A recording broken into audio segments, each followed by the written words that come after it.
Salut les raccoons, j'espère que vous allez bien. Le 9 avril, le prince Philippe, le mari de la reine d'Angleterre Elisabeth II, est mort. L'occasion pour moi de revenir sur un nom que vous devez connaître. Ce nom, vous le connaissez parce que déjà, c'est un château en Angleterre, mais c'est également le nom de la maison de la famille royale britannique. Pourquoi est-ce que cette famille a ce nom-là? Est-ce qu'elle a ce nom par rapport au château? Est-ce que le château a pris ce nom par rapport à la famille?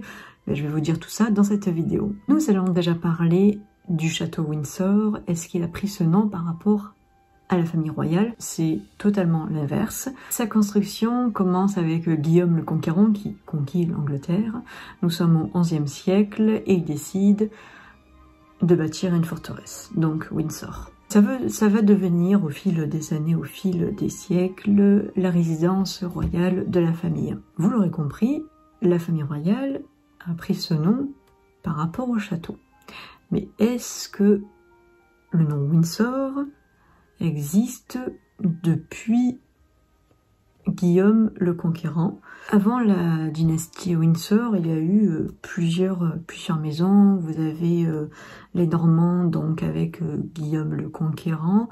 Vous avez les Plantagenets avec Richard Cœur de Lion, les Tudors, les Stuarts, les Hanovre avec la reine Victoria et Saxe-Cobourg-Gotha. Et on va surtout se pencher sur la dernière dynastie, donc les Saxe-Cobourg-Gotha. Saxe-Cobourg-Gotha, ce nom vous dit peut-être rien, mais c'était le nom de famille, le nom de la dynastie de la famille royale d'Angleterre. La famille royale anglaise a eu des origines allemandes, voilà.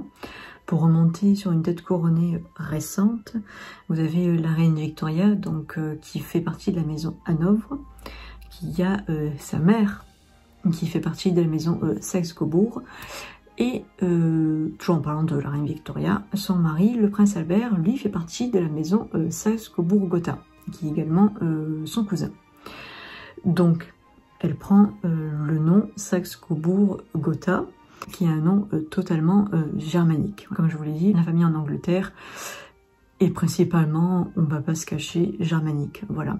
En plus, vous avez la reine Victoria qui a son petit-fils Guillaume II, qui est empereur d'Allemagne. Donc une famille allemande, on veut dire, avec du sang allemand qui règne sur l'Angleterre, jusqu'à une certaine époque, ça ne gênait personne, jusqu'à un événement, forcément. Nous sommes en 1914, la guerre vient d'éclater, la guerre mondiale vient d'éclater, l'Angleterre s'allie à la France contre l'Allemagne. L'Angleterre est alors dirigée par le roi George V, qui a, je vous rappelle, pour nom, Saxe-Cobourg-Gotha.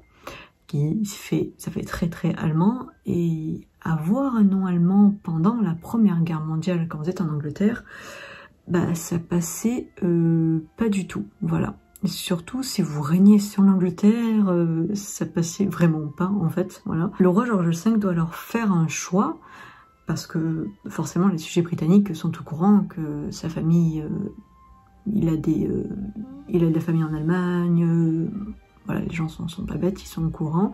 Il doit faire un choix parce que en plus c'est aussi une histoire de famille, hein. C'est cette guerre. Vous avez le roi George V, donc roi d'Angleterre, qui se bat contre son cousin, parce que c'est son cousin, le Kaiser Guillaume II, l'empereur Guillaume II d'Allemagne. Et vous avez, je vais dire à l'autre bout du monde pour nous, la Russie,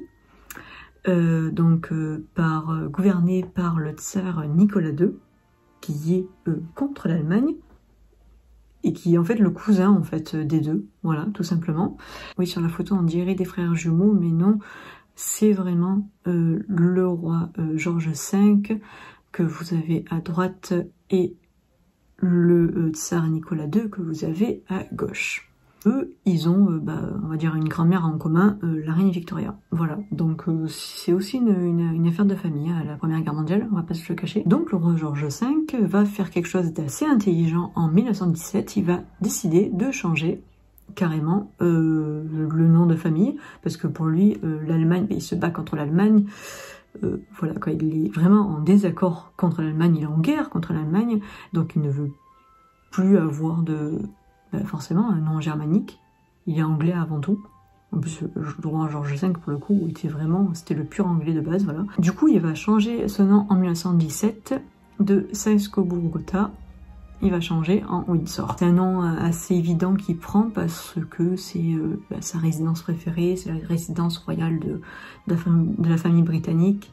Je vais pas dire que c'est l'emblème, mais quand vous pensez aux résidences, aux lieux par rapport à la famille britannique, vous pensez à Buckingham Palace avant tout, mais aussi à Windsor. Enfin, ça fait bien anglais en tout cas. Donc voilà, il est vraiment passé d'un nom totalement germanique à un nom totalement british en fait. Et il a eu totalement raison parce que je pense que s'il n'avait pas fait ça, les sujets britanniques seraient dit, mais il est vraiment avec l'Angleterre ou il est avec l'Allemagne, enfin... Il a été assez intelligent de faire ça. Après, je me dis, s'il n'y avait pas eu de Première Guerre mondiale, est-ce que pendant la seconde, le roi George VI aurait changé ce nom? Peut-être, je pense qu'il aurait fait pareil que son père, certainement. Mais voilà, il a été assez intelligent de changer ce nom, de changer le nom de la dynastie royale britannique. Enfin voilà pour la petite histoire, ça m'a fait plaisir de vous la partager. J'ai toujours été passionnée par cette famille, surtout un roi en particulier, le roi George V, du coup c'était un peu plus facile pour moi de faire cette vidéo. Et si vous voulez une autre vidéo de ce format-là, avec un peu d'histoire et tout ça, n'hésitez pas à me le demander. Je peux voir ce que je peux faire. N'hésitez pas à mettre un petit commentaire et nous, bien, on se retrouve très bientôt pour une nouvelle vidéo. Salut tout le monde!